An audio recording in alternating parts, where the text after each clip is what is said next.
They say we're afraid of. So, mama, sovra mia. So, mama, sovra mia. So, mama, sovra mia. Oh, so, mama, sovra mia. So, mama, sovra mia. So, mama, sovra mia. Ịtara akara ma ị hụrụ aka m ma ị ga-akwụ m ụgwọ ya. Ave, ave, ave, ave Maria. Ịtara akara ma ị hụrụ aka m ma ị ga-akwụ m ụgwọ ya. Ụmụ ibe kene m ụlọ. Anyị nwawo ndị ndozi ọdịnala Igbo, ndị agha si n'eluigwe gbadata, ndị ha kwere n'ihe otu kwuru.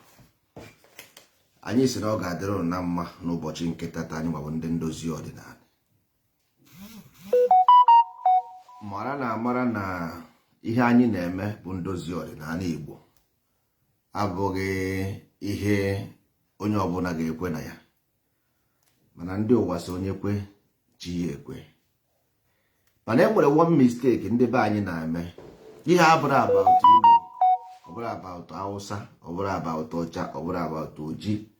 Life is not about Hausa ma ọ bụ Yoruba ma ọ bụ Igbo ma ọ bụ onweghị life, because e nwere one thing human being na anaghị aghọta. Gịnị bụ ihe ahụ? Ndị mmadụ na-eche na body human being ihe na-anụkwa human being ihe na-anụ. Okay, gịnị bụ being have to do with beans, which is agwa. Human being simple means agwa. There is nothing like human being. Ihe bụ agwa is a character. Agwa means character, which is human being. Simple, nothing more, nothing else. Gịnị bụkwa na human being? Human being will expression of the mind, because you must have mind before you have body. If not, it's impossible. Scientifically proved. You must have mind. When you have mind, then you have body, because mind produce body. So this mind dị n'afọ, this mind dị n'anya, ọ ya bụ onye. Mind bụ onye, ịghọtago? Onye bụ onye gị, onye m, ịghọtago? Onye m, onye nke m. That is onwe gị. Onwe gị bụ your mind. Onwe gị, because ọ ya nwe gị, ya he owns you. Onwe gị bụ your mind, onwe gị, gị onwe gị. Our people na confuse. Nwere ike ọsị onye, osi onye, osi na onye nwa bụ onye. Yes, ọ bụ nke nwa, but your mind, not your body. Onwe bụ mind. Onwe gị, mind. Chi gị abụrụzie the body, because chi gị bụ body. Chi bụ body, because it's electric. Ọnwụ na your body nwụọ, your mind will go. Ndị be anyị che na chi bụ spirit. Chi is not spirit. Mmụọ is spirit, not chi. Your body is a transformer. Your body is generator, not to chi, not to mmụọ. Mmụọ dị iche from chi. They are not the same. Chi bụ body, mmụọ bụ mmụọ, which is spirit. Why ka eji akpọ ya mmụọ? But our people, look, let me tell you one thing. Away from n'ụwa, onweghị onye nọ ebe a, that this world, case gị na ya ga-aga na one place. Your case remain your case. There is no, ichekwe na a ga-ekpe gị na onye, onwekwe onye a ga-ekpe gị na ya ikpe n'ụwa. Enwekwe onye the same thing nọ n'ime gị nọ n'ime ya. Every human being have their own memory and information. Every single human being have their own memory and information, scientifically proved. This is the reason why, if you go to Western world, they are progressing. Because why? There is basic understanding in life. There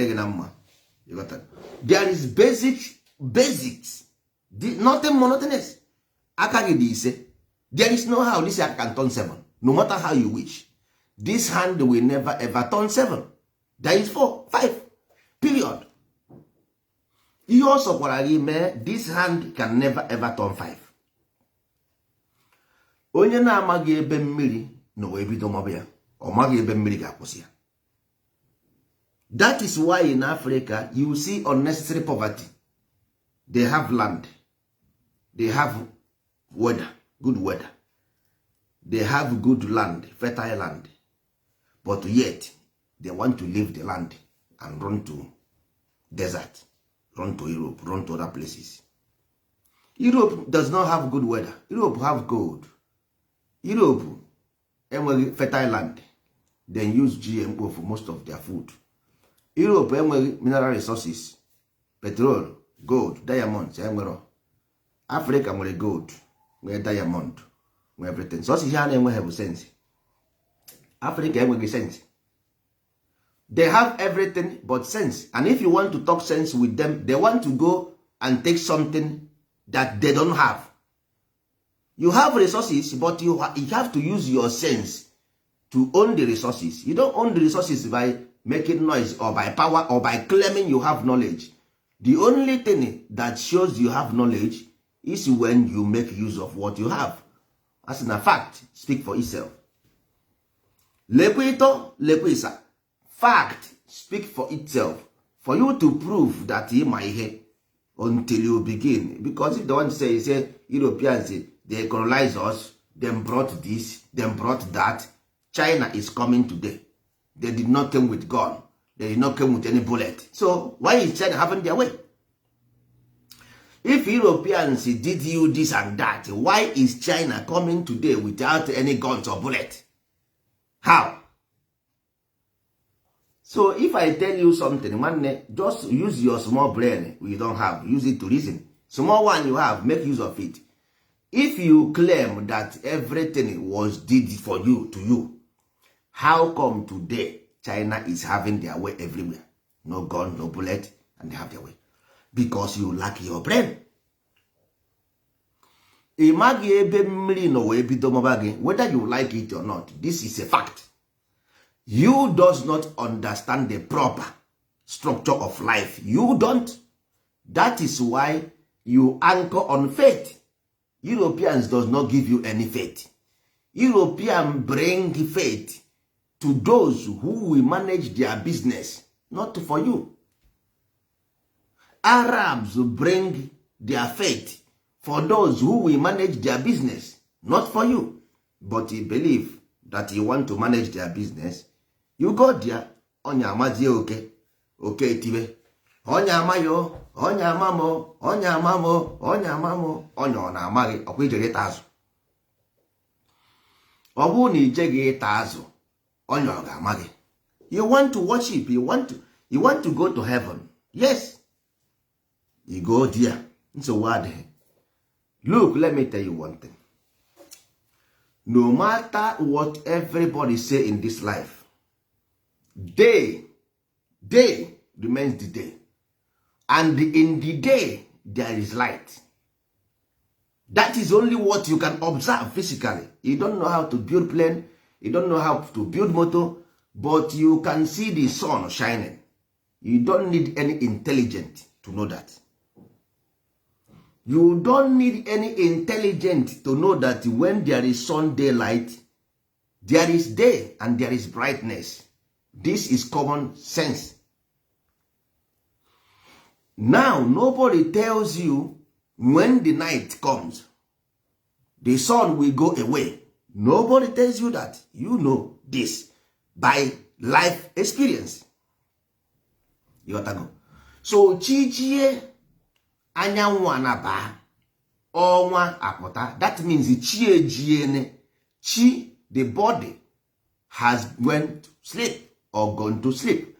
Ndị Igbo si odinago ala, odinala, ọdịnala.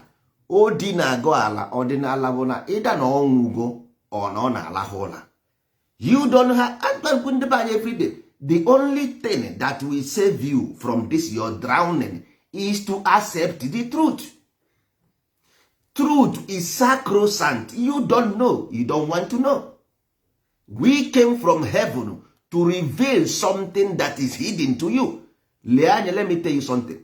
Ordinala is not about faith, not about belief. No. Religion simple means to rejoin the broken pieces. Chiejiene, chijie, owade. Ichichi hana, you know it, you don't see. Unless people who have light in their place, we can only see.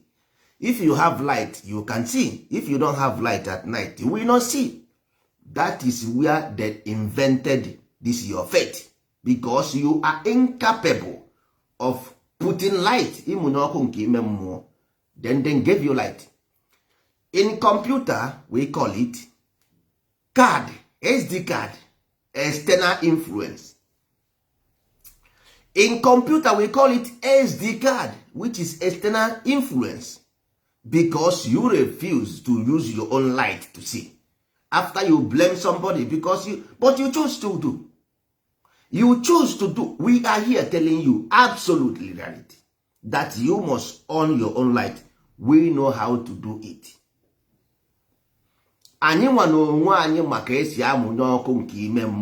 We can put light for you inside your heart. But you say no.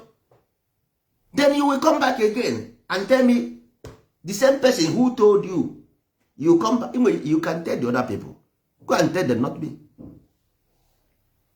Go and tell those people, not me, because I tell you, your problem is ignorance, absence of light.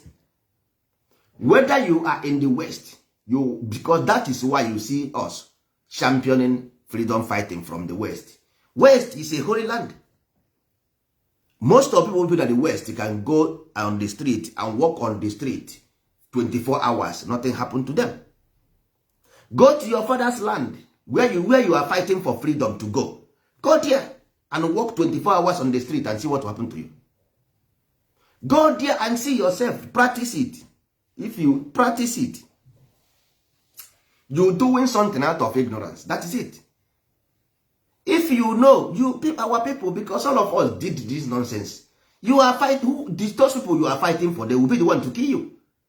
You don't know what is ignorance. Those one you are fighting for will be the one to kill you. I'm telling you. Because these people you are trying to save, they are not human beings. The best thing you can do for them is to make them human beings. That is why in Nigeria, you will see somebody, rich man, you will have 100 policemen. What is the essence of being rich if you are not safe? How? You have become rich, you are not safe. If one night all come very poor, I better all come mmadụ iburu ọnụ, you gotta go, than you just dot user. If you want to be a millionaire. So where are you going to eat the money? Where? Where are you going? If you are in the West, in Europe, you can only be working for a week, a day, every month, and you are happiest man on earth, unless you go to that freedom fighting. It become from that day you go to that freedom fighting, no more. You are no more happy man. The day you go into there, you are no. You since you have been working, taking your 5 naira every month, you happy with your 5 naira. But any day you begin to think for those people, God will punish you. Then God will take away the happiness from you. Why? Because those people you want to save, he said, go and put light in their mind. The only way you can save them is to put light in their mind, so that they will see. Also John, also Peter, I will make you a fisher of men. He never tell Peter, I will give you fish. Also Peter, I will make you a fisherman, not to give you fish. He also gonna give me today to save our people. Apart from putting the light in their mind for them to see by themselves, you are wasting your time. Mandela, 27 years imprisonment. Mandela, 27 years. Martin Luther King, how many years he did? American black people, have they safe? Are they safe?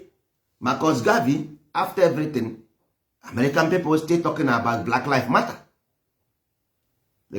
So, whatever you do, my brothers, stop wasting your time. There is only one thing. Ordinary Igbo is the problem. Ordinary Igbo is the solution. Because ordinary Igbo, ordinary Igbo, ọnwụgo, ọkụ ga-enwụrụ anwụ. Keta keta, ndị ọkụ ha nyụrụ anyụ.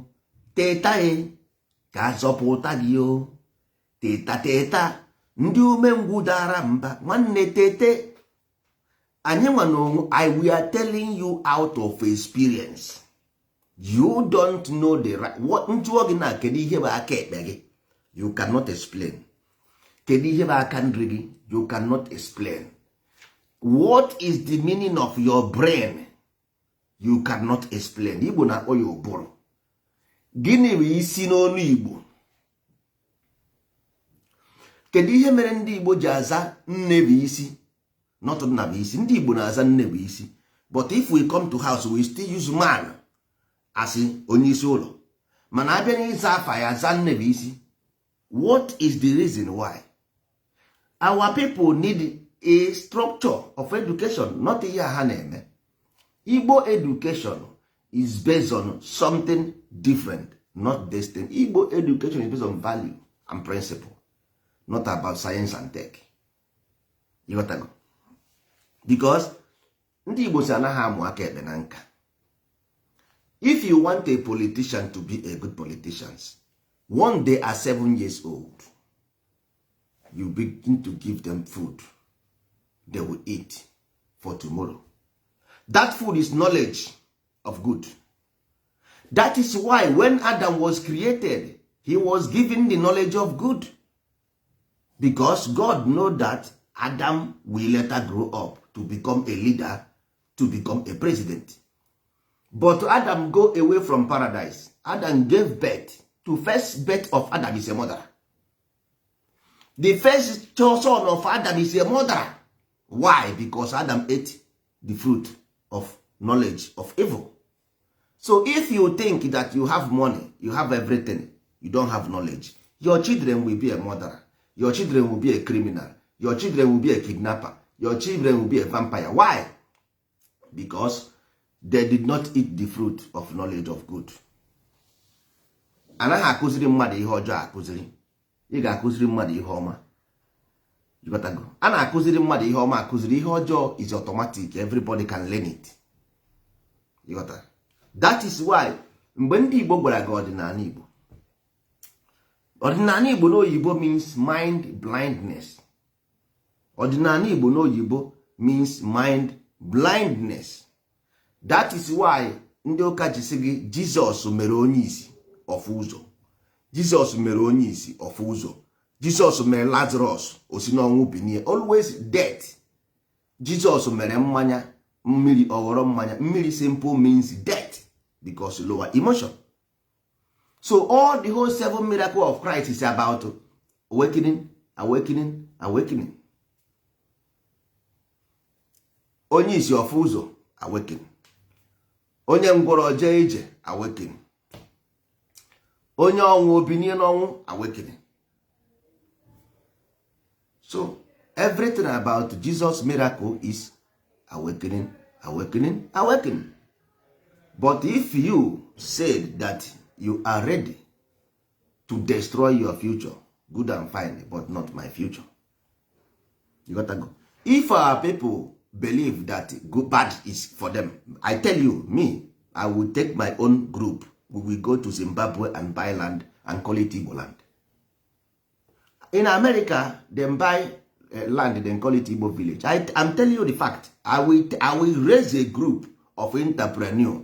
We will go anywhere else and buy a small land, make it Igboville and live there. Die in your place. You don't know what is force. That land will be destroyed and bring to zero. Monday or I'm telling you the fact because you don't understand it. It's a power. Every living thing must die. The question is, what are you leaving behind? The question is, what are you leaving? Every living thing must die. What are you leaving behind? If you do tomorrow, Buhari angry and come to your village and bombard everywhere, who will talk? Nobody will talk anything. Yes, if you go to media to protest, who will look the media? Who? Oyibo who own the company already. Only when the company, they want to be his company to keep on flowing. So who are you going to complain to? Who? Nobody. Nobody will listen to you. Nobody will hear you. because only we want to go and complain to your destiny is the person own the business. You know, so your interest is education, is in your interest, because you have a lot of resources that you have to manage. But in uche na, if I still, you will vote for governor, he will go to Europe or China to bring engineers that will mine the gold. Okay, he is running for governor to go and bring the Chinese man to come and excavate the resources. So what is the reason why you are running for the governor? To bring foreign companies to mine this. They are not going, they are not creating. Well, tell me which job they created. Michael Okpara created a lot of jobs. Even Nnamdi Azikiwe, they created a lot of jobs. These governors now today, which jobs did they created? I want to know. They will go and bring foreigners, engineers and this and that. Now common sense. And you are busy. So, nna nwanne ana m agba nkwụ, ị na-agba nkwụ. Nwanne gbaa ngwọ, ọ bụghị nkwụ uru ọba ị na-agba. Nwanne gbara ngwọ, ọ bụghị nkwụ, because there is no reason. If you don't have any reason why to grow your mind, you don't have any reason why to have a child. Doesn't make any sense. Because it's a sacrifice. You got an overall benefit. To have a child is a sacrifice, not benefit. Or to sacrifice something. So if you want to have a child, you must sacrifice yourself to be a man so that you can be a father. Or not just to have kids is not father. Is to be a father is to have knowledge that you impart in your children. That is why if you go to a developed nation, they talk about politics. Politics. Ndị Igbo na nwere ofu onye n'ime unu gwagodi m ihe ndị Igbo na-akpọ election. Ofu onye n'ime unu na-atụ vote, kedu ihe ndị Igbo na-akpọ election? Not vote. Election dị iche from vote. Onye ma anya dee here onya kpọọ na call. Let the person call me here or write here. I will challenge our people. Gwa m ihe ndị Igbo na-akpọ election. Because you want to do election and win. Gwa m ihe ọ bụ. Constitution. There is nothing like constitution apart from earth. Constitution. Constitute. How did your body being constitute? If you don't know how this body is being constitute, you cannot constitute a nation. It's impossible. Because you must use the same information in the body to replicate it, so that this body, external body, will become one the same way the body become one. If you try any single mistake, it will not work. When the body was forming inside the womb, one single cells lose, the child will become imbecile or have his hand. Or one thing you must miss from the body. If there is a single mistake, single one, scientific approved. So constitution is to constitute. What about the law of a country? It's about to constitute. So problem of Africa or Nigeria is not in the hand of the British. It's in the hand of the people who harbor the area. Constitution as the agreement. Agreement is constitution. So if you don't have agreement, your ear and your eyes does not have agreement, how can your eyes send the message to your ear? Because once your eyes see something or send their signal to your brain, or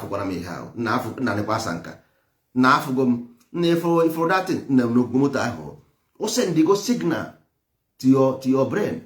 Inukwana ihe ozugbo, or send the signal to your brain. Inukwana ihe n'isi ozugbo, or send the signal to your brain. That means how they agree. They are in agreement. So if you, me and you, does not have destiny in the mind, because when you have about mind, body, and the spirit, you see, all the spirit can connect. You got to go, and the mind, not the body. All the spirit and the mind can communicate. Spirit symbolizes the earth. because all electromagnetism of the earth oya ka iji wee dịrị ndụ. Then your mind bụ ihe ibu wee bịa ụwa, ihe ahụ ibu wee bịa ụwa. Then this earth develop a body, this body or this earth develop here. You got that? This earth develop this your body. So the only thing you have here is your mind, not the body. Only thing you have here is this your mind, and this your mind work hand in hand with spirit, not the body. So if you think that you can become a brother based on body, you are wasting your time. You can only become a brother based on the mind and the spirit. Nothing monotonous. Just the chi and the eke. That is only when you can become. You cannot become brothers based on a GOG or on a church or on Igbo. Nonsense. It can never work. Africa can never walk through that way. No country will ever walk through that way. If you go to America, they have patriotism. You must, anything in them, you must have an object. You got that? If you want to watch television, you must look to the object of the TV. You cannot look by the right and the TV is by the left, and you are telling me what is happening on TV. It's impossible. You got that? If you want to do something, you must have objective. Maybe now, your focus, your attention. It's as simple as that.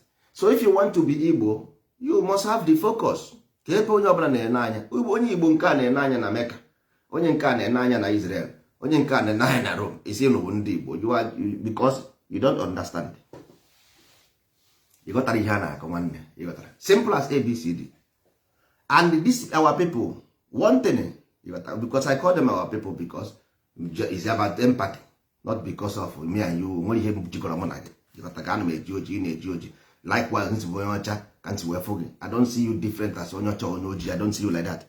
I only know the person who agree in the universal principle, who know what is harmony, because you don't know what is harmony. Talk less of love.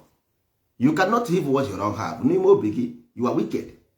So how can you try to be friend with somebody who is holy? How? It's impossible.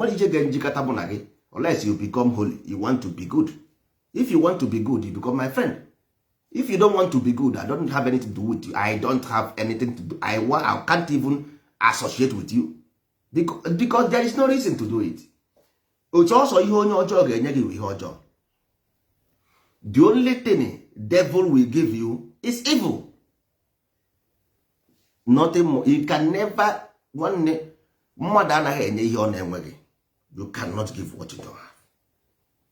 So our people are today are telling you how they will build paradise. You got to go there inside your house, inside your heart. How does it? Paradise is a clean heart. Do you think that these our people will give you paradise? Do you think so? Do you think that these people you are seeing will give you paradise? You think so? Hi. Nwanne ala bụ igwe n'aka ọdụ. So mama so warameya. So mama so warameya. Mama bụ ala si na ịtara akara ya nwa akamụ ya na ị ga-akwụ ya ụgwọ ya. Itinye nni n'ite nni a na-asụ kwụtụ. Ndị Igbo ji wee sị gị ọkụ hapụrụ ite gbuo ihe dị ite n'ime. Your body bụ ite. Mmụọ gị nọ n'ime ite mana mmụọ gị na-asụ kwụtụkwụtụ. Ịghọtago? Mmụọ gị na-asụ kwụtụkwụtụ. Ala na-akpụ arụ. Enweghị ka ị ga-esi wee gafee here without being hit. Nwanne a ga-esi gị esi. You because you a crude oil. Every human being is a crude oil. You must go under purification. It's a must. Onweghị onye ga-emenwe escape n'ụwa. Nobody will escape that. You must go. If white man simple means onye esiri esi. That is why because life give image to send you message. Because of every white man must be good. No. But they are telling you, that's why they put white man in a position of knowledge. If you see them, you see their country is good, they are producing science and tech. That is what life is telling you, that if your heart becomes so, nwa bekee riri enu. Nwa bekee is from western world. Ọwụ na anya nwụrụ ya mgbe ahụ ọ na-arị osighi ike, mana ọ rịzie enu ọfụma ọcha ezigbo ọkụ, ọchasie ọkụ ọdazie na west. Ọrụ ndị ọcha, ịghọtago, because you don't understand. Ọchasia ọcha anwụ cha ọchasia ọda na western world. Ọrụ ndị ọcha, life and direct. Ọrụ ndị ọcha, ọya bụ onye ọcha anyị na-afụ. Okay, and ịbịazie n'anya na onye ọcha ha, ifu their country how it look like. But ngụnwa chọrọ isi na mmiri wee je, isi kwa ịchọghị isi n'ọkụ. You don't want to pass through light, you don't want to pass through fire. No, you want to go through water to Europe. How can that be possible? Onye ọcha pass through fire to become, because he cannot become white by passing through water. You can only become white by passing through fire. Ịgba ọkụgwa onye ojii ọcha ịmaghị ọkụ ọya konyete bleaching cream. He want to become white and he rub bleaching cream. He don't want to pass through fire to become white. No, he want to put artificial cream to become white.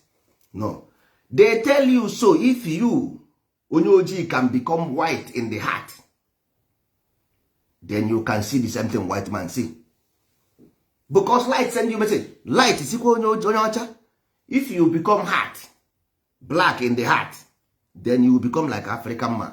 That is why nwa bekee run away from you, because once nwa bekee turn his heart evil like you will be in Africa suffering. Nwa bekee will suffer. If nwa bekee try it, he will suffer. Ya na agwụ nwa bekee knows it. They knows it they know the consequence of being evil at heart. Ndị ụka gwara gị sị gị mụnye ọkụ nke ime mmụọ. Ọ ga told you this thing na-agwa gị from ọdịnala Igbo, but I give you instances of what you know, because you know okay ebe a zụrụ gị. Ịghọtara? O nwere picture nke ọ tụrụ afọ aka n'obi ya ụtọ, ọtụrụ ofu aka n'elu.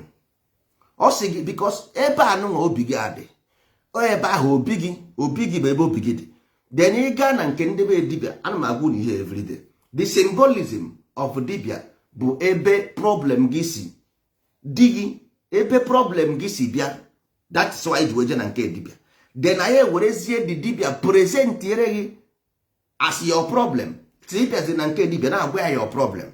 Ọ na-egosi gị, dibịa sizie gị na o si ebe a na o si ebe a na o si ebe a. Ihe ahụ na-egosi gị bụ ihe ibu n'obi, because this is how mythology work. You don't know what is myth. This is how mythology is being put in as a reality. Because these people, their mind have developed so much.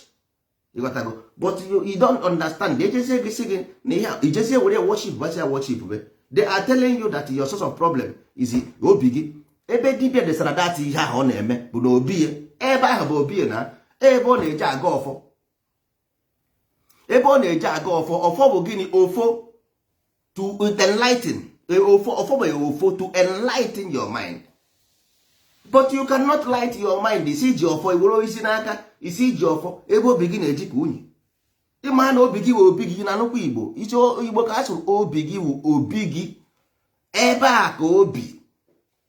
Isi mba na obi gị na-eji ka unyi. Nsogbu adịghị.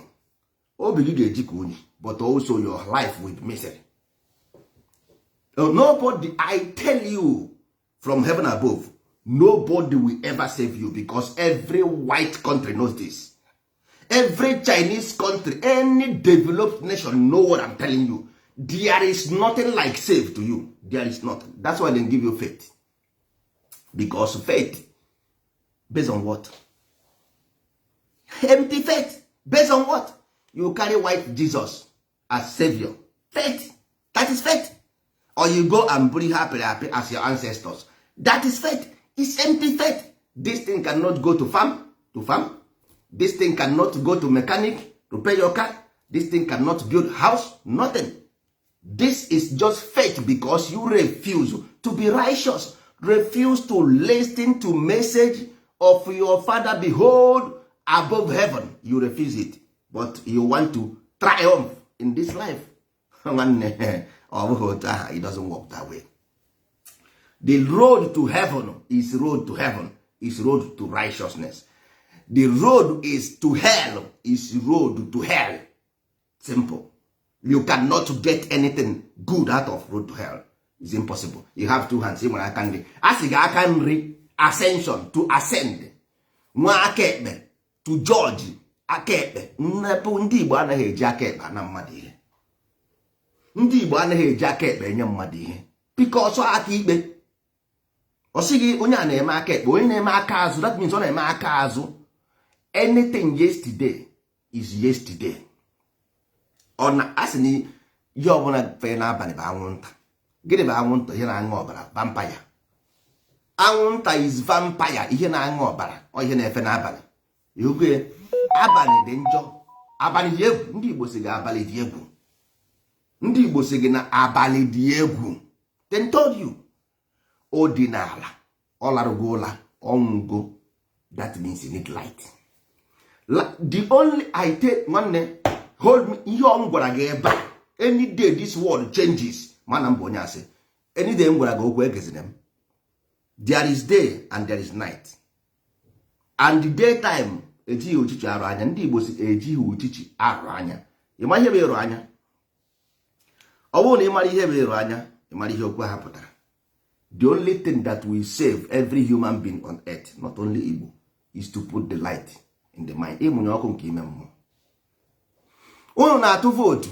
Ntụọ ha, achụgo m ihe before. Ntụọ ndị Igbo niile, gịnị bụ vote n'ọnụ Igbo? Gịnị bụ election n'ọnụ Igbo? None of them can tell me. But every 4 years, they come out and to do election and they want to win. This is why their land is corrupt and it can never be good. I am not wishing you. I am telling the fact. Because you you want to elect somebody, but you don't have educational system, and you want to have a political system that will develop the land. This is illusionary mentality. It's by faith, by hope. You cannot create a nation or country by faith or by hope. No, it doesn't work, and it can never work. Not today, not tomorrow. All these things are objective of life. You must understand the structure of life to replicate if you want. If you don't want to replicate, you go to America and join them, take American passport. Or you go to Europe, those people who have done it already. Or you go to Chinese. But if you want to do it in Africa, come, never.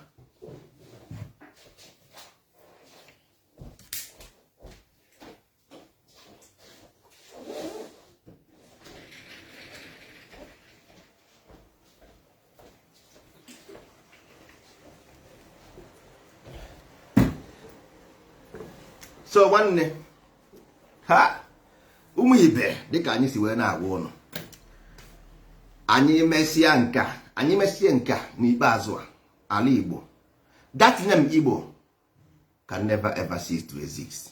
That's why we came. Because emego akpago nkata ka ọ ghọọ ngịga, akpachigo nkata before anyị abịa.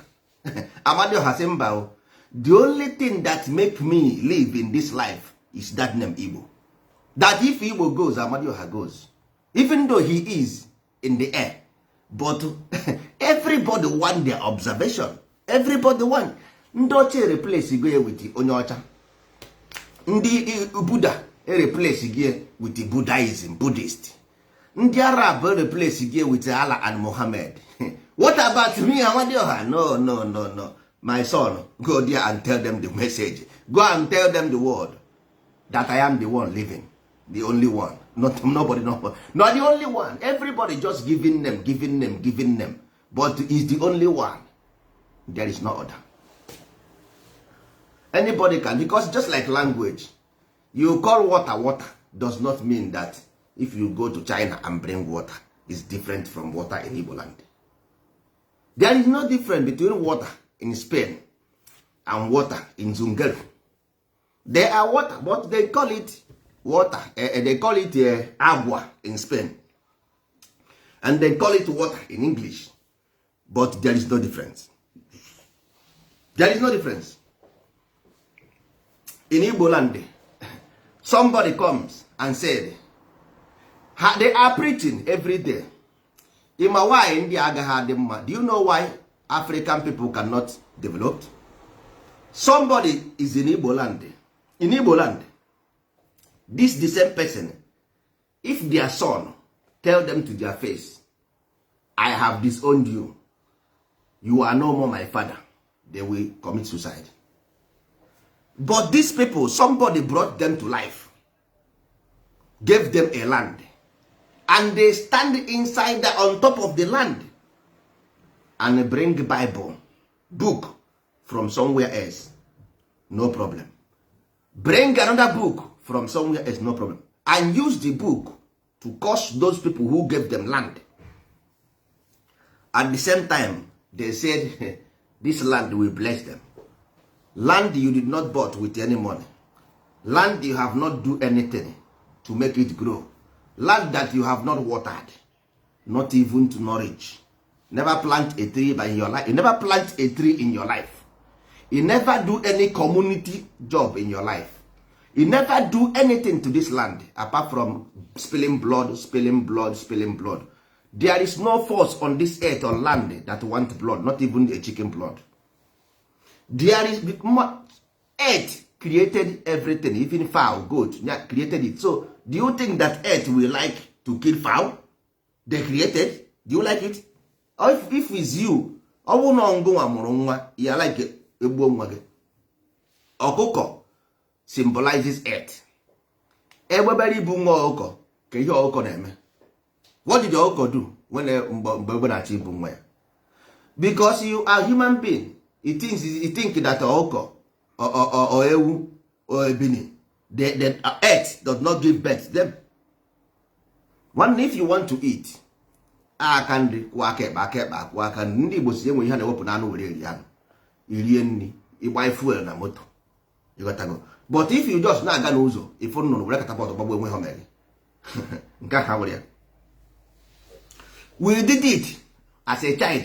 Ebe anụnwa na ife obere nwa here na western world sigodo obere nwa ha gbuo ọchịcha, ọ gasị ike ọchịcha mere gị na be anyị. Ị ga na-agafe otu anyị, obere nwa afọ ọchịcha chụbụ ya gbaa ya okwu zụọ ya okwu.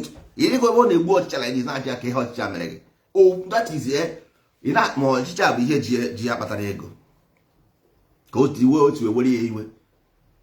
The same thing, everything is just upside down. I na-agba these people something, see ya nwanne, this way na-aga, there is no road here. Every child is a human right. Every child must have access to education. Every child must have access to education. In the Western world, if you don't go to school, your father will be go to jail. Go and do your own research. And you want to know why Westerners are moving forward. Yeah? You want to be like somebody. As I want ihe eji aba ọgaranya, ọsịka ya rakara na mbụ. If you want Igbo land developed, it's okay. It's possible. But this is the way. You must make a choice. Choose between left and right. KB Neje, where do you want to go? If you follow left, you cannot go anywhere. If you follow right, yes, we go. That is why in football, onye ọbụla na-agba aka ekpe, ụkwụ ekpe, na triumph very well, because ọ na-agba aka ekpe. They want to tell you something with that. Sports means something, because sports is about to train the body and the mind. It's about the training of the body and the mind. That's why they use left hand, because aka ekpe. You know that? So, but ọ bụrụ na gị nwa na onwe gị bụ mmadụ, ị maha ihe ji ụwa ndụ, nwanne ịbakwana na akụkọ, ịbago na akụkọ. In fact, na-akọ this thing like this, source of mkpụrụ ihe na-ewute m n'obi bụ na this thing is as simple as ABCD. Because ever since ị pụtara ụwa ngwa, according to onye m gwara gị, na anyanwụ is only thing on earth you can say yes, I know in the morning anyanwụ will come out. That is what you are not guarantee of your life tomorrow. You don't know. But you know that anyanwụ must come out tomorrow, must. This is absolute. You know it. Whether you didn't do anyanwụ, I am sure that tomorrow anyanwụ will be here. Unless the weather I don't know, maybe after tomorrow weather they come more after. And the ones who chichipurenu, once there is day, once anyanwụ pụrụ here chigeji. once anyanwụ live here, chi ga-eji straight ahead, enweghị ihe a sị na kama okwu ya na-agaghị emezu eluigwe n'ụwa gabiga, kama okwu ya na-agaghị emezu eluigwe n'ụwa gabiga. Nwanne, if you don't put your trust in the creator, you nwanne ịpụgo n'ihe a na-eme. Nwanne, you are gone to return no more. People will tell you atheist. Atheist bụ English word. Si ya na Igbo atheist ogiri na Igbo. Nwanne, Igbo onye Igbo ọkwa ya? Kedu ihe bụ atheist n'Igbo? Kpam religion. There is nothing like religion. O nwere ihe dịka ya. The only thing will teach you Igbo is then somebody who have brain will come and give you faith, and you buru na akpagharị. Hi, jaya mma okwesịrị inye ya ekene jaya mma onye ọbụla mmụọ nsọ na-edu jaya mma. Onye kwa mmụọ nsọ na-edu na mana mmụọ ọjọọ na-edu gị. Onye ọbụla mmụọ nsọ na-edu gị. Ọ bụrụ na enwe na onye pụtara nụ na-ekwu ka anyị si ekwu n'afọ Amadioha na ọdịmma nke ndị Igbo na ọdịmma nke ya, gwa anyị. Tell us. Ị na-abịa agwa m ha Bible Genesis chapter 4 verse 10. Nonsense. Nonsensical nonsense. Ihe wetara gị bụ ntọala nsọala. Chapter 1 verse 5. Chapter 2 verse 3. Ọgbanje. Anyị wetara gị ihe bụ ọgbanje. Ọ dị n'akwụkwọ nsọ ala anyị. Ọgbanje dị na nsọ ala chapter 1 verse 1. Ọ dị ebe ahụ. Ịghọtago? Gịnị bụ ịgba ndụ? Ịgba ndụ dị na ihe a na-akpọ iwu ala chapter 1 verse 1. Akara aka dị na iwu ala chapter 1 verse 2. Gịnị bụ akara aka? Ala obi unu na-achọgharị ala obi dị na iwu ala chapter 3 verse 1. So nke ịlọkata na-abịa ekwu oturu m sị m Genesis ji wee sịrị mba, anyị nwere umeala, ụwa chọrọ obi umeala. Umeala chapter 1 verse 1. Ịgụ arọ dị na umeala chapter 1 verse 1. Then chapter 2 bụ ọnwa mbụ. O kwuru gịnị? Ga-enwe na-achị ọzọ tinyere m. O kwuru gịnị? Ga-enwe na-achị ọzọ tinyere m. O kwuru gịnị? Ga-enwe na-achị ọzọ tinyere m. Ọnwa mbụ o kwuru gịnị? Ga-enwe na-achị ọzọ tinyere ya. But you believe that you can do whatever you like and go free.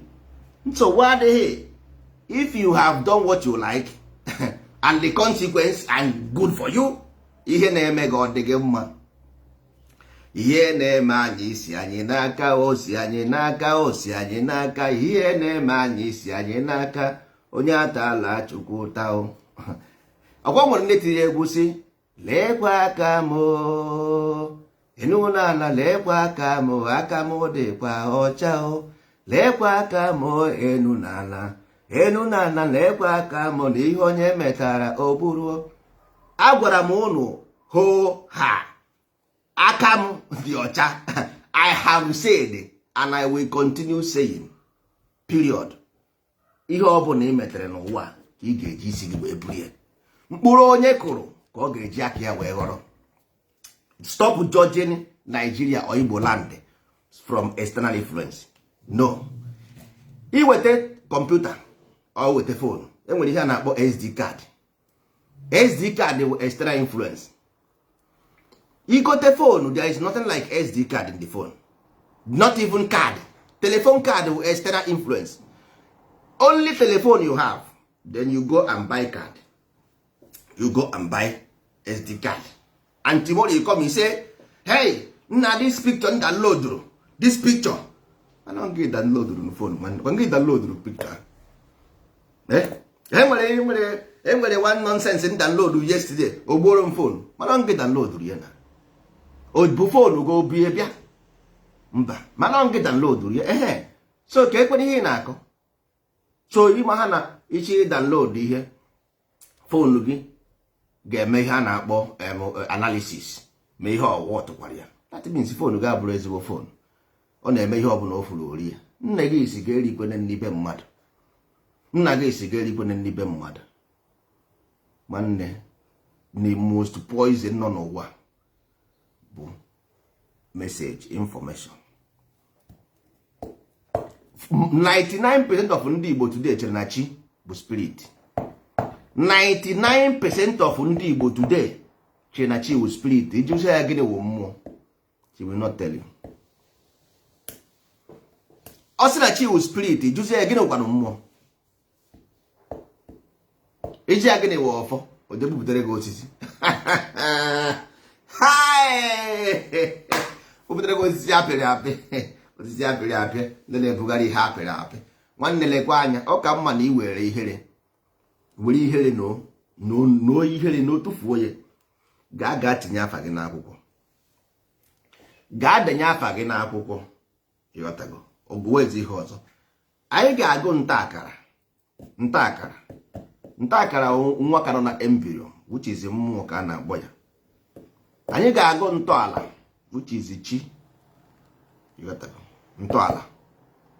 Anyị ga-agụ ọdịnala, anyị ga-agụ n'akwụkwọ. Anyị ga-agụ omenala, anyị ga-agụ n'akwụkwọ. Because ihe m na-agwụ na ihe a bụ nwere ihe ndị Igbo na-akpọ n'akara aka. Ọ bụ na ihe mebe gị ịka ụka. Ọ bụ na ihe mebe gị. Ọ bụ ihe ahụ na-aka ụka ụka na ihe na-eme mmadụ, ọkwa ihe ọjọọ ụdatị. Ịhụ na-aga n'ụlọ ụka. Ya na ụka bụ akara aka, ọ sị gị ụka akara aka. Ụka na akara aka bụ ofu. Ịma gị, ị gaa n'ụlọ ụka, the same thing fada na-eme ka dibịa na-eme. Ọgba afa. Fada pụta ọgba afa. N'aha Nna na Nwa na Mmụọ Nsọ. Ihe ekele dị afọ na nkwọ. Oya ji gị ndụ because all have the witness inside your body. All have the hand of those jury in the law court. We got a law court a ga-akpọ witnesses. Na this Ifeanyị na Emeka nụrụ ọgụ. So batie ya na apụta na court asị Ifeanyị ka ihe mere na Ifeanyị kwụsịa asị na enwere witness n'ebe a. Then witness ga-abịa. Ịghọtago? Si na ya afụkwara mgbe o mere onekwe. So ọ bụ ndị ahụ ga-abịa bịa judge ya. They will come and give testimony. You got to go about your life, what you did wrong or what you did right. Father ga-apụta ọsọ sị n'aha Nna na Nwa na Mmụọ Nsọ.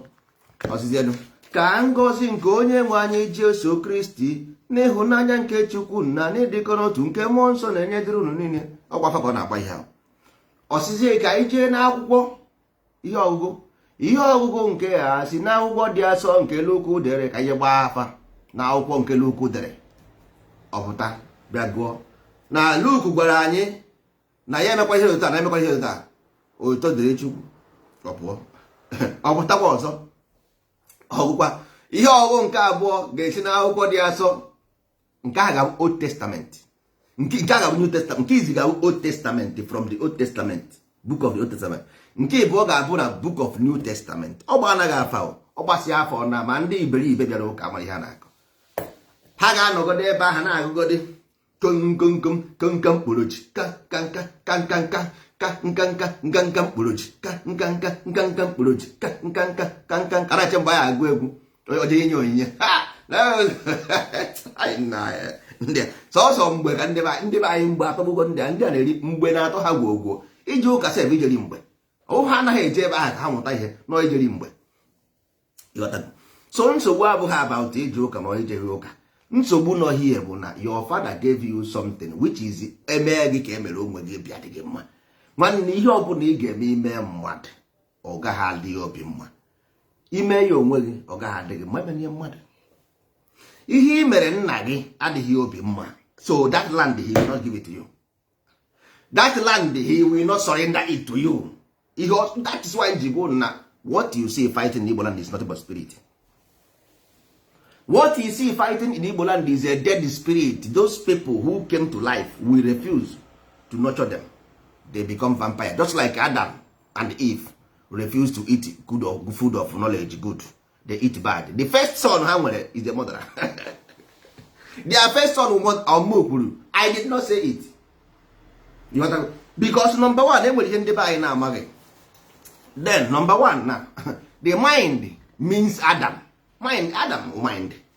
Then Eve, but the body. ihe m gwara ụnụ ya nta akara, which is the mind, ntọala, which is the body, which is the if, then ọdịnala, which is the deceiver, which is all religion with deceiver. Oya bụ agwọ the snake in the garden, that is religion. That because you are blind, ị na-alahụ ụra, ọ sị gị Chukwu mere Adam ọ lahụ ụra. That means Adam nọ n'ụra, the mind is at the sleep. O wee si na the mind dị na-alahụ ụra wee kee Eve chere ọ na-afụ ụzọ, Eve ama na ọ naghị afụ ụzọ. Eve bụ onye kpụrụ isi eke. That's why ndị Igbo ji wee sị gị na eke bụ diamond n'ọnụ.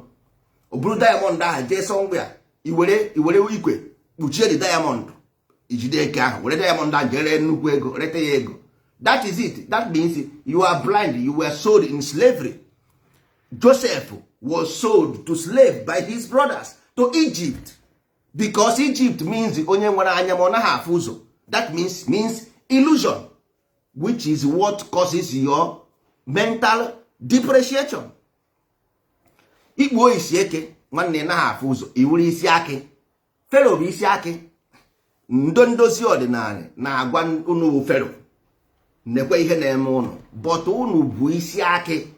May insist that your command is your wish, but nsizie gị na command is your wish and your wish your command, but also the repercussion and the reaction is also your portion. Simple.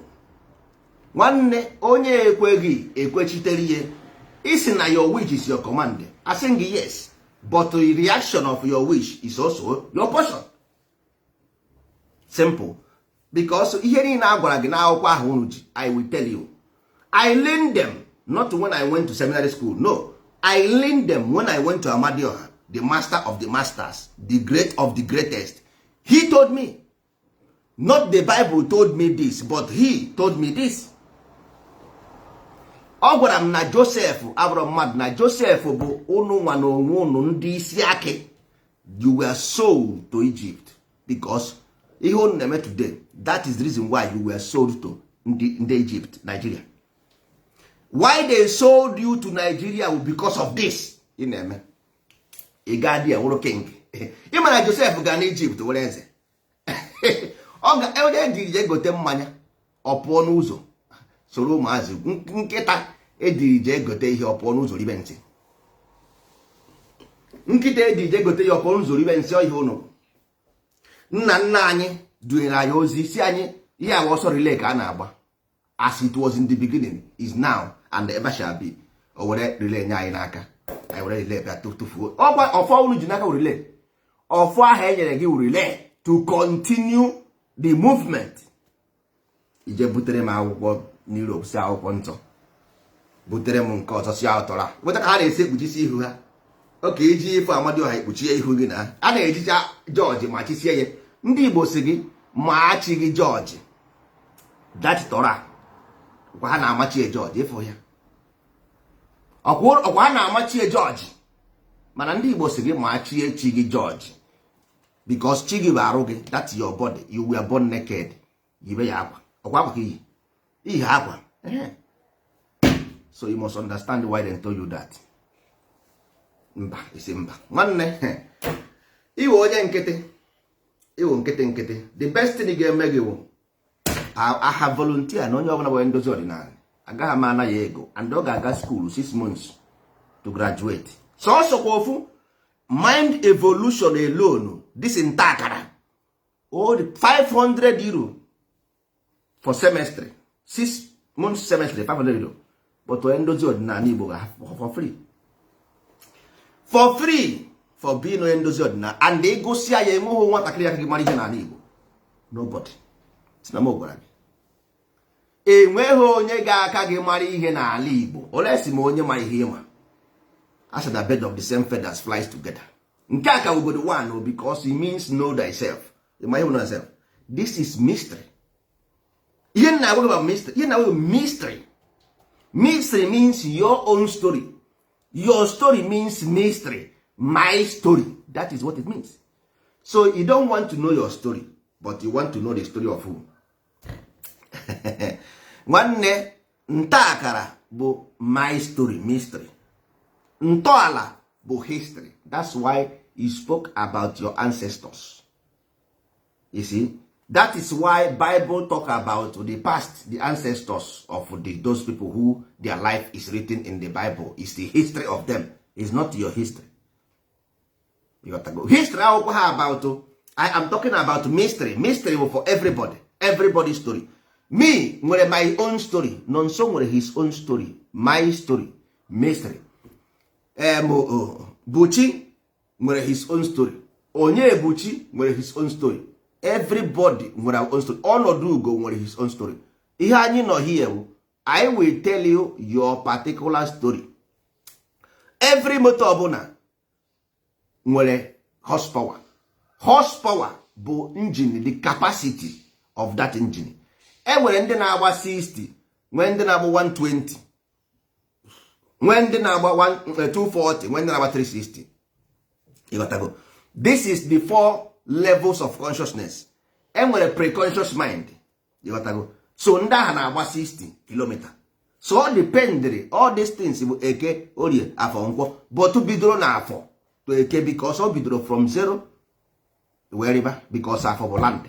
O bidoro na ala. O si denu gbarata, and echi eregarịkwa if you want to construct na ka esi ari enu because nenu kosi gbarata.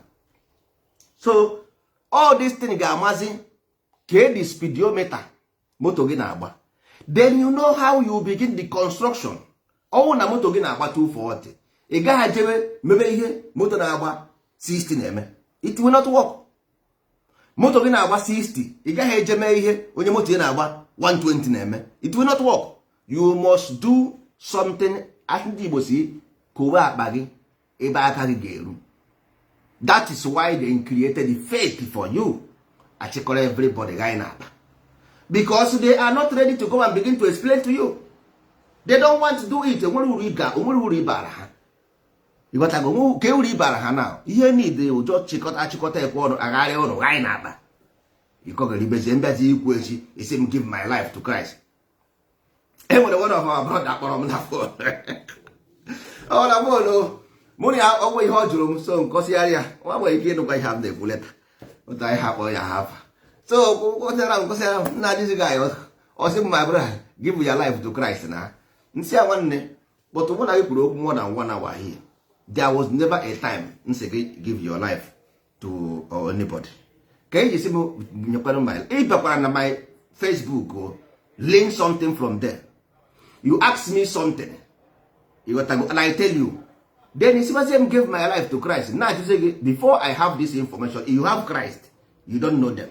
Christ does not give you this information. You come to me to tell you the information. After telling you the information, you turn back and tell me to give my life to Christ. Yeah? Kedu ihe mere Christ agbagha gị ha? Ọrụ mmụọ ka ị bịa sị nna ọhụụ taa ka esi eme ihe. Ọ mmụọ kwesịrị isi gị because ọngwụ are in need of something. You are in need. Onye ọbụla the need of something bụ onye chọrọ ihe. So you should be the one. Ọ bụrụ na ịma ihe ị na-eme, ị ga-asị m nwanne I want to be where you are. That is one thing that is wrong with our people. They will come and see you that you are bright and shining and you have knowledge. Instead of them to ask, nwanne I want to follow this your way. Though they will come and steal that thing and go and put it. One day you cannot put some bottle, or new wine in an old bottle. Or not possible. You cannot put new wine in an old bottle. Our people will come here. Who will call Christian? He want to learn from here and go and add it to Christian. And me that is giving you the food is giving you the food from Amadioha, and you are eating. And after you want to go and give the food to Christ, our people don't this the brain. Enwere ndị nọ 60, nwee ndị nọ 120, nwee ndị na moto ha anaghị aga atọ. Enwere ndị moto ha kwụsịrị akwụsị injin rere. I come here na ekwentị o nsị gị na message bụ Amadioha wetara ya, and you love the message, you take the message, you go to somewhere else to put it. Nwanne esi obibi eji isu, esighị obibi eji isu. Either you in or you are out. So many people who came here, when they hear Amadioha and they run away, they will go there and say Nonso is talking about religion as if religion is Igbo language. You got to go. They will give excuses. Our religion mere ani Igbo adịghị mma. People will say yes. Mmụọ ga-asị gị no. Because education, before religion, enwere education, nwee tradition. Religion bụ third one. You have only with education, nwee tradition, then you understand what is religion. But our people just jump the same way they jump. They want money, they want money, they want money. But they have no knowledge. They have no power. They have no wealth. But they want money. And money is number 4. The same thing. Everything. They must blame somebody. No, okay, now. Religion with a problem. Okay, no problem. Now we are here for solution. To give you solution so that you can cure this your religious problem.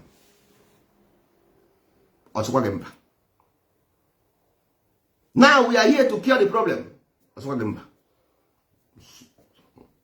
Okay. In a joke. You see that your ancestors have revealed to you. Na ụka nwere ezigbo n'ọwa ọdịnala Igbo ọwa ezigbo nsogbu adị. Ị gaa n'ọdịnala Igbo mewekwa the same faith, hope and belief and worship ị na-emekwa n'ụka. But only thing we na-emezi ya n'ụdị nke ndị nna nna ya. Nsogbu adị.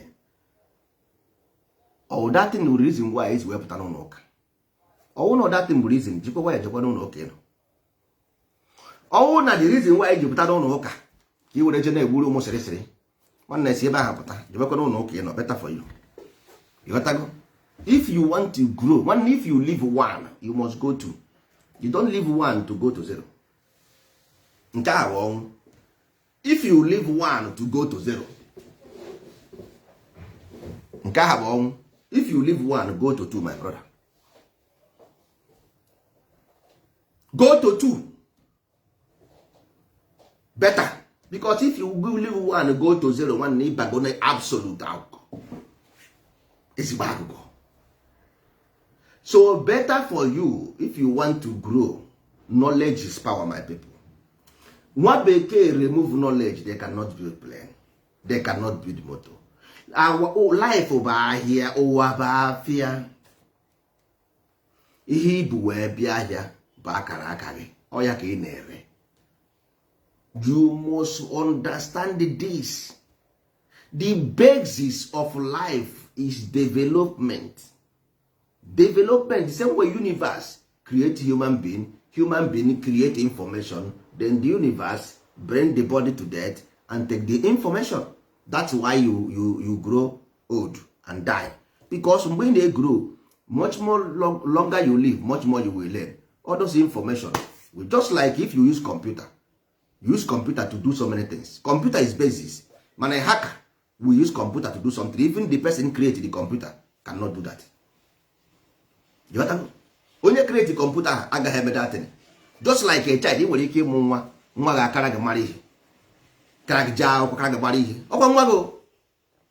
You understand? This is the reason why life created human being, so that human being will develop information. The life will take information. Were mere ihe ọzọ ebe ọzọ. So because they create give back even again 9 months ka o take life ikpughe 9 months ọrụ gụwa ji 9 months wee mecha practice mecha training bata ime ahịa ọ ga ahịa ka ihe ga-ekwu ọ gwara gị ime gịnị ọ bụrụkwana gị nnọọ ime gịnị na imesịrị nnọọ 9 months mesịa pụta onye ahụ ihe ahụ i mere arụ ahịa ọkwa itibe na lukata afọ na mmadụ tara ata na n'iyi ka ọ dọsi ijọsịrị o nwere mgbe nna m otu a ndekọta something n'otu ahụ after 3 hours 4 hours enwetaghị m correct ihe nnachi wowo so ozie life 9 months complete ka life mechara something and o work isi na obi ga dị life mba nwanne ọ ga-agwọ gị ịba nwanne ọ ga-agwọ gị ịba ezigbo ịba kara aka so ọ ka mmadụ iji n'oge chọrọ ego ji before chi ejie ọwụ na ndị ibe anyị chọọ anyị gwara ha nye anyị afọ 10 ọwụrụ na ala Igbo ahụhụ paradise nwanne mbọsị ọbụla ụnụ fụrụ ebe a bee na anyị ụkwụ 10 years afọ 10 ka ọsọ mana onye na-amaghị mmadụ na-akpọ ya enyi m. You don't understand. Onye ga-apụta enwewa nga anyị m gwara na ọ na-akpọ m na fon, so na-asị m you don't think that na ihe ị na-ekwu ọ eziokwu, ọ dị mma, but you don't think na Nigeria will let you. Nsị ya mgbe m na-eme ya agwara gị ọkwa gị kpọ m na fon. Do I ask you enwere ego inyere m ego? So why do you concern? Sọsọ ihe ọ na-ekwuru ihe ahụ ka m bịa join ya dia group o. Just after everything ma ihe ọ gwara m, why don't you want to join the movement? But isi na Nigeria agaghị ekwe m na ngwa o kwere ekwe, why not go? Ọkwa ha kwere gị na gaba nna? Yes na ha kwere gị go. Why ji asị bụ bịa chesoro gị chọ gaa ndị so nna nwanne lekwadụ m anya isi ha kwere ha ga-ekwe gị akwa ya go. Ịza ha ihe ekwe onwe mmadụ na-anaghị afụ ka ga-asị na mmadụ na-emere onwe ihe ya na-emere onwe bizines. Ọ sị na ha ihe kwere mme ego gịnị na-ekwe na gịnị mere aghọta ha m na amaghị m ka ndị mmadụ si nwere ndị mmadụ uche ha moto ha in fact ha enweghị moto. In fact buchi ndị enweghị moto nchọtụ ndị enweghị moto. Ọnwụ na ndị a nwere moto, kedu ihe m na-ekwu na ana m ekwu about ọdịnala Igbo is our belief. Ịghọtago? Is our way of life. Is our way of life ka anyị si ebi ndụ. Ịghọtago? Life is a game, and in the game sports you must train your mind and your body. I will not leave my own members, my own followers. They must be the highest thinker. Ịmakwa ihe ichere mma hapụrụ mma jos hapụ ndị ndozi ọdịnala with empty brain ha jesoro ndị olesi chọghị ịnọ here. That's why I warn our people. Ịbata ndozi ọdịnala nwanne, throw that rubbish at the door. Throw away the rubbish. Ịkọ art ya nonsense ya military zone. Art ya nonsense akwa akụ kata chimia. Si ebe apụọ, get away from here. Ebe abụrụ ebe azụ ndara. If you want to be a man, you must sacrifice nonsense. Become a man, your brain must be hard. Ka ihe mere eji wee kwapụ Jona n'ụgbọ. Jona na-echeki a na-akpọ ya agwụ nsi. Jona is unstable. Nwanne, you must be gidigba akapol akwa akwụrụ. Your brain must be gidigba. Ị ga-apụta isi m na nna nwanne enwere ihe ndị a na-akọ ebe enu nna ọ dịkwa ka ihe ọ bụ eziokwu. Nna iruo m nso were m na gbachie ntị. Nwanne iruo m nso deti slap. See onye ahụ could go to Facebook and talk about Amadioha. You ga-afụ slap from nowhere. Gwa onye ahụ go and say it. Ọwụ na onye ahụ dị pure, ọ dị ọcha. Nyakwuo ya. Let him go and talk about it. So mbịa ihe na-agwụgị maka Amadioha, I don't know that name ihe ka Amobi njekwu ya. Chere Amadioha anyhow, something you can tell anyhow and talk anyhow. Ị chọrọ ihe ị ga-eme anyhow, go anyhow, do anyhow. No. Is a stability. Akwa osi ga-ama nke dị ọha, master of the mind. To master the mind, there must be protocol to master the mind. Nwanne akwa akwụrụ a na-akpọghị akapole na-asa. Nwanne ichi iri awọ kara aka akpọghị ori awọ ịsa. Ichi iri awọ chara acha akpọghị ori awọ ịsa. Agaghị m ahapụ ndị ụka hapụ nonsense je buru ọdịnala nonsense. Nchi ibu ọdịnala eburu m the best of it. There are so many fishes in the river, but there are some. Enwere well, nwanne well nke buru ezigbo ibu. Nwee shark nke bukwara ibu mana well ka ya. So m gaa na mmiri eje mburu well nwanne. So nchọ ọdịnala Igbo eje mburu ndozie. Nke with the best. Get the echekigom the generation, the genealogy, because religion means genealogy. Echekigom the genealogy of our ancestors. Then je buru the best of it. Enwere generation of the ancestors. Enwere generation 1, generation 2, the 3, the 4, the 5, the 6, the 7. And then bro the 7th. The best one ka m ga-eje were the best one. Nwanne, ị gaghị aga n'ọhịa je gbaa nza. Nwanne udo dịrị gị. Anyị agaghị aga n'ọhịa je gbaa nza. Mba, daka iji wee sị gị ndozi ọdịnala Igbo ka enwee difference. Nwanne anọbara gara ezigbo ogologo. Nwanne, you cannot renew what you don't have the information about. That is why we become the eze. Ahụ eze ala. Ihe nji wee karịa bụ na you cannot develop what you don't have the basics. For you to build something up, you must have the basics of it. You must have the foundation of something to be built on it. So if I say ndozi ọdịnala, that means I have the basis. The one eji m ọrụ anụ ya. That's why from ọrụ anụ ya we grow it. Child grow in embryo. Enweghị nwatakịrị na-eto a na-eme amụọ ọtọ. You must grow from small up. So ọrụ anụ bụ baby. Ọrụ anụ bụ baby. Then you grow from there. Onye si achọghị grow, nwanne bụ ewu na ọkụ, onwe onye ọgbasara. Is your own problem. Ihe anyị na-ekwu bụ we want a society of classic. Ịghọtago ka anyị na-akụ n'enu kasị enu. We produce, the consumers consume. Ịghọtago, we are the creator because Amadioha creates. So who we follow? Our objective focus is a creator. So we will become co-creator. Asị na ihe nkịta ji esonye afọ bụ onye anyị ome gịnị ọgbọ agbọ. Onye fere eze ka eze na-eru. Anyị sogide Amadioha, anyị abụrụ eze. Because one day eze ga-anwụ. Atụ eze nwụọ, onye enye eze. Anyanwụ pụtara na-aga. Anya na-eso ya. O ruo n'abalị anyanwụ naba ụra sị anyị nọdịzie nchewere m nche. Were eze. Ịwụ ka anyị si were eze. Anyị iso anyanwụ, nkịta na-esonye afọ ụgwọ onye anyị ọgbọ abụọ. Ịghọtago. Anyị na-ekwere ya egwu. Na-ekwere ya egwu. Ezigwe Chukwu meghere anyị ụzọ nke igwe. Alọma nna anyị, ala mara mma, o Chukwu meghere anyị ụzọ nke igwe. Ndị ebe anyị na-ejekwe n'ụka. Ha ruo ebe ahụ asị ga enwere pesin ịtọ n'ofu Chukwu. Chukwu nna, Chukwu nwa na Chukwu mmụọ nsọ. Ha jụ ozi onwe ha, who are those people? Ọ ga-asị gị no, anyị anya Amadioha adịghị na be anyị. Njụọ ya, gịnị bụ Chukwu nna? Gịnị bụ Chukwu? Amadioha adịghị bụ. Gwa m ihe bụ Chukwu nna. Onye okoko. Anyị anaghị akpa Amadioha. Ihe anyị na-akpọ Chukwu. Gịnị bụ Chukwu nna? Ka ihe ji nwe Chukwu ịtọ.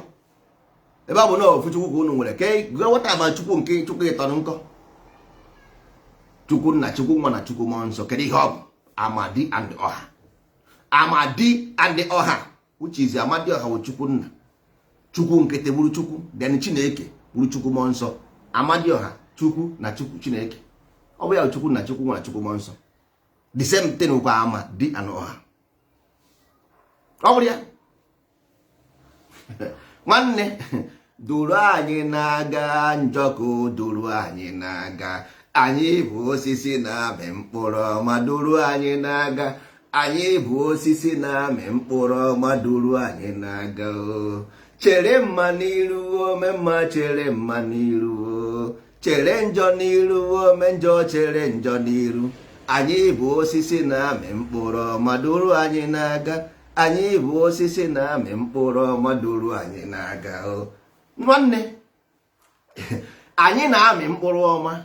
Anyị nwa ga-akụ mkpụrụ ga-amị n'ala Igbo, mkpụrụ ọma. Anyị nwa ji ọkwa ọjị. Nwanne, anyị ji ọjị wee bịa. Anyị ji ọjị. Ndị Igbo si ịgọta mmụọ, iwe ga ọjị. Because ị ga-agọta ya, ị ewepụtagodi ebe ahụ ọ nọ. Iwepụta ya ebe ahụ ọ nọ, iwepụtago chi ya, maka na onye kwe ha ana, mmụọ kwe ha ana, chi ya ekwere. Iwepụta ha na mmụọ, iwepụta chi ya. Simple as that. Then ịgọpụta ha na chi ya, ọfọ ya esoro ya, because ebe chi onye dị ka uche obi ya na-eje. Ebe akụ na ụba onye dị, because chi ebe akụ ya na ụba ya. Ebe akụ na ụba onye dị ka obi ya na-eje, ọfọ gị bụ obi gị. Ịghọtago? Ebe ahụ ka ọ ga-esoro tie, ịgọta ha na mmụọ nwanne. Chi esoro ya, chi so ha na ọfọ esoro ya. Ọfọ so ha na ya, ọjị enwezighị choice. Ọjị enwezighị choice. Ịghọtago? Because seed ga-follow this ancestors way. Unless ma ọ bụ akwa na line ọnwa ụgba. Ọnwụ na ọjị bụ nwa ị mụrụ. Ọwa ha na ọjị wa ụgba adịgo. ma ọgwụkwa na ọjị ọgọ ọjị ọ na ọfụma mana ọwa ọjị nsogbu adị ịghọtago. So anyanwụ pụtara na ụtọ efi ọ na-aga ọnwụ ontili o ruzie n'eluigwe ọchake. Ndị Igbo sị gị mba efi anyị anaghị emetụ ya aka.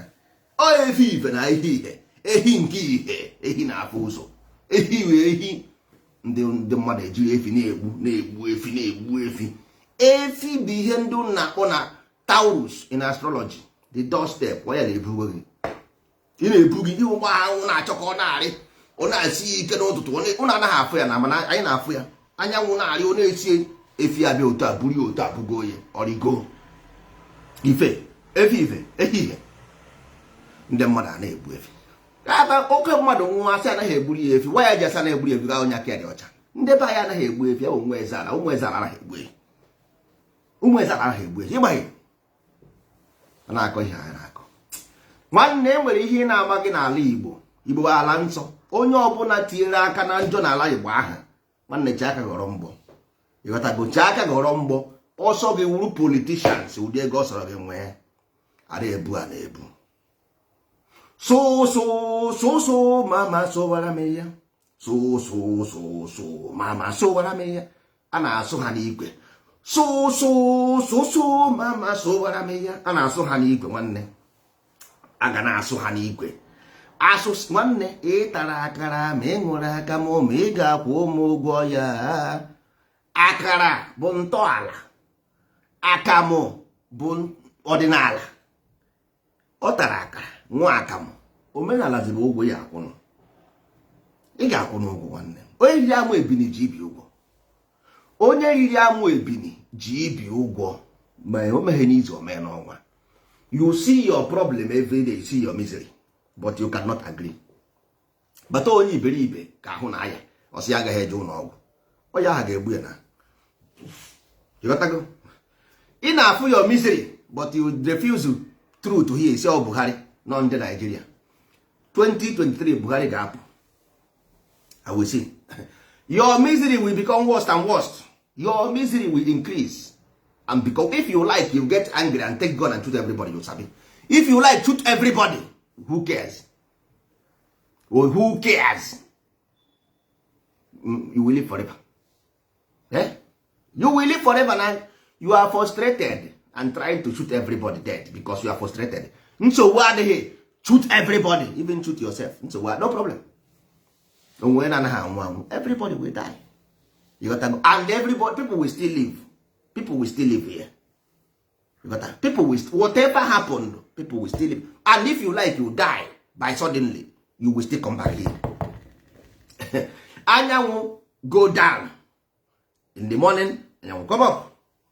A ga-amụkwa gị ọzọ. Amụkwa gị ọzọ, ewuru ọgba nje.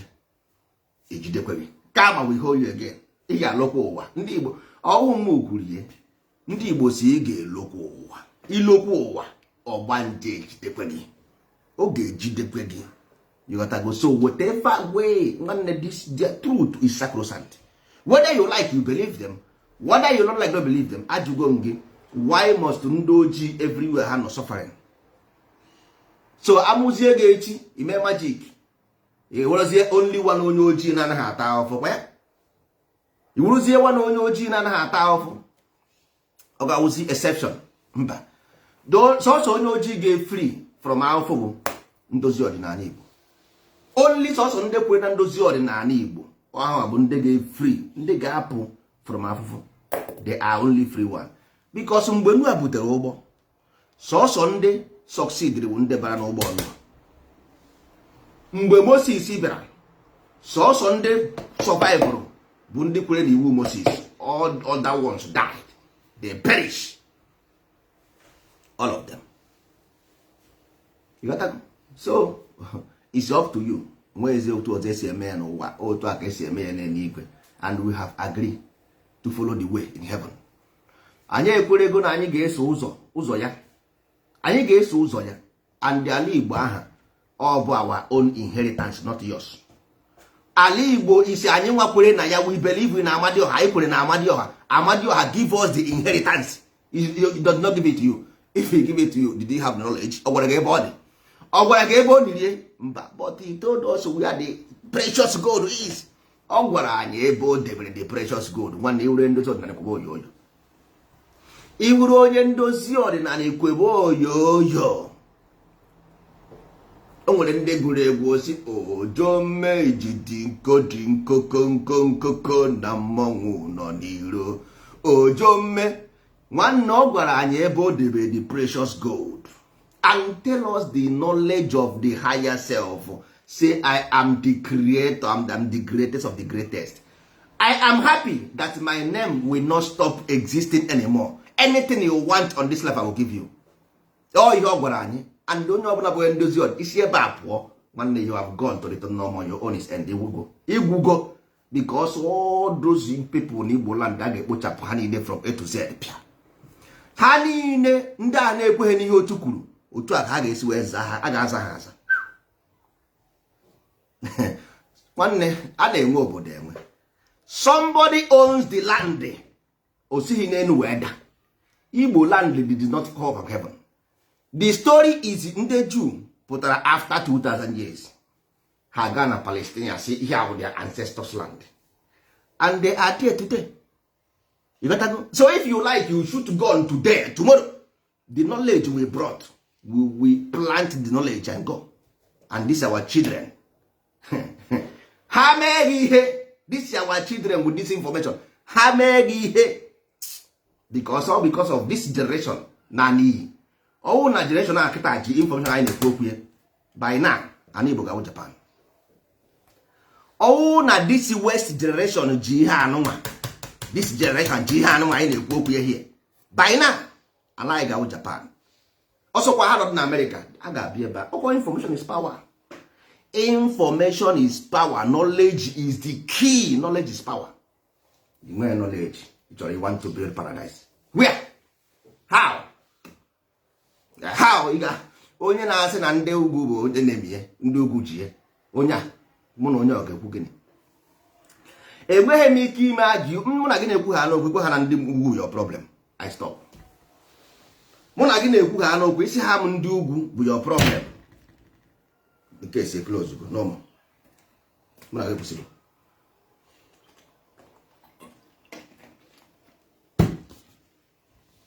O shoro m na ịmara ihe na-akọ.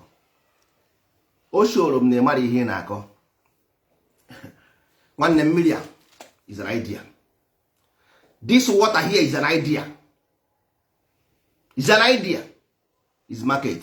Somebody's idea. O nwere ebe Buhari si wee jide mmiri a? E nwere ebe Buhari si jide mmiri a? No. Create one. Biro, an idea. Or Buhari ji idea? Mba. An idea. Buhari ojie? No. Idea. Or Buhari ojie? No. Ikwu nonsense ruo m nso. Akọpịa m ganya. Ikwu nonsense ruo m nso akọpịa m ganya. Ị ka na-eri ụtara. Ụtara nna gị desara gị wee nwụọ. Ụtara nna gị desara gị ụtara here. 19 kpirigide m. You cannot convert ụtara to something. Were ya rọta ya moto sef. Were ụtara ya rọta ya moto. Mba. Iji hụọ isi na-apụta ụtọ iri akpụ. Food is expensive here in Nigeria kita. Everything has skyrocket. Go to farm and see how many people. You got one, you will see land. Nwa nwere ebe anyị go ani na ebodi. Buchi na ebe ọ ga-agbara m aka mbe maka ya na ha atụ asị. Nwanne ịfụ ani na Abakaliki nwanne. Ị gaa Imo steeti nwanne ịfụ ani. Mmiri dịkwa. That is anyị nna mmiri. Mmiri na-ezo n'ala Igbo 24 hours from April. Ọ ga-ezogide till September. Anwụ na-acha, the land dị fertile. Ikpọ mmụọ na phone. Ọsịgị na agụ na Buhari na-achọ iji agụ ugbu mmadụ. Si nwere lọk anọghị m nso ebe ahụ, ọ telefon aka m ga-eji tụkpọ gị ntị. Nwanne land, empty land everywhere. Ime ebe ndị be anyị nọ, ha nọ na Morocco na-achọ ịkọrọ ọzọ Spain. Ndị nke ọzọ nọ na Libya. ndị nke ọzọ nọ na Spain, ndị nke ọzọ na England, ndị ọzọ nọ na America, ndị nke na Lagos, ndị nke na Abuja, ndị nke na Kano, Kaduna, Malaysia, Singapore na complain maka Buhari while their land is empty. Ruzie echi ndị na-achị nna ma ji echi ebe aka azụ nna ma ha ababa. They are in our farm. In a farm. In Akubo. Hey, are you telling me it's not true? True of what? Are you a farmer? Since you were born, show me one thing you have produced in your life and sell. Somebody buy it. When you want to know that you have value, is when you produce something and somebody buy it. That is when you have value. Somebody bought what you produce.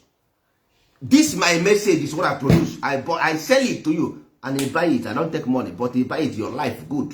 That means I will be happy. If I send you message, message become evil to you, I destroy you, I will cry. If I give you food that give you stomach pain, I will be sad. So that's why my message is pure. So that if you are okay, I'm okay. I cannot give you message that will destroy you because I will suffer for it. Imagine. So me be the time ogo ga-agaba m. Aga m eje ka m jee mere ihe ndị ọzọ. Ndị ndozi ọdịnala Igbo. Sie n'ike. Unu ada na mba. Dịka m si wee kwuo, kwere m na nkwa. Very soon, orube aka m nwe ihe m ji n'aka na I finish anyị ga-ebido mystery school anyị ntakara anyị. After ntakara anyị ga-ebido na our school, ntọala school. After ntọala school, anyị ga-ebido ọdịnala school. After ọdịnala school, anyị ga-ebido omenala school. These 4 schools, anyị ga-aga these 4 steps before nwee ike ịwụ mmadụ na ndụ gị. Also, maka ịzụ ahịa, maka ịzụ ọgụ, maka izu ụka, maka izu ike, ihe bụ ka esi azụ ahịa, ka esi aba ọgaranya, ọmụmụ, ọzụzụ, nka na ụzụ, akụ na ụba. Ọ ihe anyị ji bịa. Ọmụmụ, ọzụzụ, nka na ụzụ, akụ na ụba. Ọ ihe anyị ji bịa. Anyị ji izu ọgụ bụ ego akwụkwọ ntakịrị. Anyị ji izu ahịa, nne ihe bunyere anyị n'eluigwe abụrụ obere ihe. That is why we don't want to follow you go anywhere in aga. That is because onye ji gold ọ na-eje onye ito nse. Nwanne onye ji akwa ọcha anaghị aja akpọ dust. If you don't know the reason why we stay in isolation like this, because onye ji akwa ọcha anaghị ekpo ntụ. Ihe anyị ji amadi ha nyere anyị too much, or the too precious. So we don't want to contaminate ourselves. Mba, ọ si anyị atara anyị kwana ihe ọbụla ga-eshia an innocent blood na Igbo. Don't do it. Don't do it. Me, leave it to me. I will go into their mind and I produce devil in their mind. The devil will consume them. Don't worry. Ọ si anyị, don't worry, go your way. Onye ọbụla tampara gị, I will go into their mind and turn them into monster by themselves. That will kill each other. Don't worry yourself. I say, okay, I go my way. Ọ si anyị, I am the creator. I will go inside anybody's mind. So I will know who is powerful and who is the weakest. Any person who tempted you, I will go and bring the most wicked person to show him wicked. You never know what is wicked. I know who is wicked because I know every mind. I will go to the wicked and bring wicked to wicked. And wicked will meet wicked. And the big wicked will kill with small wicked. And the small wicked will cry and say, hey, come and help us. I will laugh in heaven and say, look at this stupid man. Don't worry. Anyị ma ndị ga-eje mba rifọ nni. Anyị gbasi n'eluigwe wee bịa. Mbọsị anyị bisie na ị ga-akọ akụkọ anyị dịka kọrọ Jizọs. Ị ga-akọ akụkọ anyị dịka kọrọ Mohammed. Ị ga-akọ akụkọ anyị dịka kọrọ Chiva. Mark this word. We say it today. And our word will remain forever and ever. Ya dịrị nna m nwe ibe.